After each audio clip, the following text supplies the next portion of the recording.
Hi friends, అందరూ ఎలా ఉన్నారు? బాగున్నారా?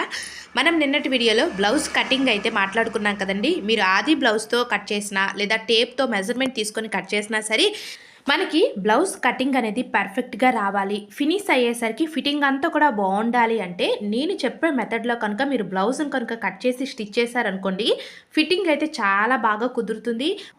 ఫస్ట్ మనము బ్లౌజ్ స్టిచ్ చేసుకునే ముందు లేదా బ్లౌజ్ కట్ చేసే ముందు మీరు కట్ చేసే బ్లౌజ్ వచ్చి చిన్న సైజు బ్లౌజా పెద్ద సైజు బ్లౌజ్ అనేది తెలిసి ఉండాలి. ఇక్కడ చూసారా, బ్లౌజ్ యొక్క నడుము లూజ్ వచ్చేసి మనకి సైజు మొత్తం కూడా 28, 29, 30 ఇలా 30 లోపు ఉంటే ఇవి మనకి చిన్న సైజు బ్లౌజులు. లేదు అంటే 30 దాటి అంటే 31, 32, 33 ఇలా ఉన్నాయనుకోండి, ఇవన్నీ కూడా మనకి పెద్ద సైజు బ్లౌజులు అండి. ఫస్ట్ ఈ విధంగా మనము కట్ చేసుకొని ఉంచుకుంటాం కదా. సో ఏ సైజు వారికి బ్లౌజ్ ఎలా కట్ చేసుకోవాలి, షోల్డరు నెక్ ఎంత పెట్టాలి అనేది మన ఛానల్లో ఫుల్ వీడియోస్ అయితే ఉన్నాయి. సో తప్పకుండా చూడండి. మీకైతే డౌట్ వచ్చే ఛాన్సే ఉండదండి. వీడియోస్ చూసారు అంటే డౌట్ ఏమైనా ఉంటే నాకు కామెంట్ సెక్షన్లో కామెంట్ చేయండి. ఇక్కడ చూసారు కదా, ఫస్ట్ లైనింగ్ పీస్ని కట్ చేసుకున్న తరువాత మనం ఈ విధంగా మెయిన్ క్లాత్ని అయితే కట్ చేసుకుంటూ ఉంటాము. ఒరిజినల్ క్లాత్ని ఇలా కట్ చేసుకునేటప్పుడు కూడా ఫస్ట్ బ్యాక్ పార్ట్ని తీసేయండి, తర్వాత హ్యాండ్స్ కూడా తీసేసి అప్పుడు ఫ్రంట్ పార్ట్ని అయితే తీయండి.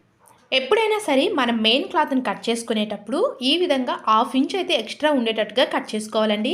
మీరు యాస్టీస్గా ఇప్పుడు లైనింగ్ క్లాత్ ఎంత అయితే ఉందో అంతనే పెట్టేసి మీరు కట్ చేసేసారనుకోండి, మీరు స్టిచ్ చేసుకునేటప్పుడు క్లాత్ అనేది ఒక్కొక్కసారి జారిపోతూ ఉంటుంది. సిల్క్ క్లాత్ కానీ, సో పట్టు శారీ క్లాత్ కానీ, సో ఏ క్లాత్ అయినా సరే అది జారిపోయి మనకి కరెక్ట్గా అయితే రాదు. అప్పుడు లైనింగ్ పీస్ ఎక్కువైపోతుంది, మెయిన్ క్లాత్ తక్కువైపోతుంది. అప్పుడు మనకి ఏంటి అంటే క్లాత్ కూడా సరిపోదు. సో అందుకోసం ఏంటంటే ఒక 1/2 ఇంచ్ ఎక్స్ట్రా ఉండేటట్టుగా మీరు కట్ చేసుకున్నారనుకోండి, మీరు స్టిచ్ చేసుకునేటప్పుడు చాలా పర్ఫెక్ట్గా సరిపోతుంది. మీకు ఏమైనా ఎక్స్ట్రా ఉంటే మనం కట్ చేసుకోవచ్చు, అంతే కదండి. తక్కువ ఉంటే మళ్ళీ అతుకులు పడడం అవన్నీ కూడా ఇబ్బంది. అదే ఎక్కువ ఉన్నదనుకోండి, చక్కగా మనం కట్ చేసుకుంటే ఇంకెలాంటి ప్రాబ్లమ్ కూడా ఉండదు.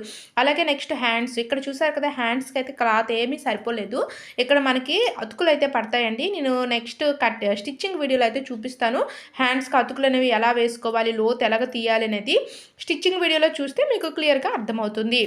కటింగ్ వీడియో మీరు ఎంత ఇంట్రెస్ట్గా చూస్తారో స్టిచ్చింగ్ వీడియో కూడా అలానే చూడాలండి.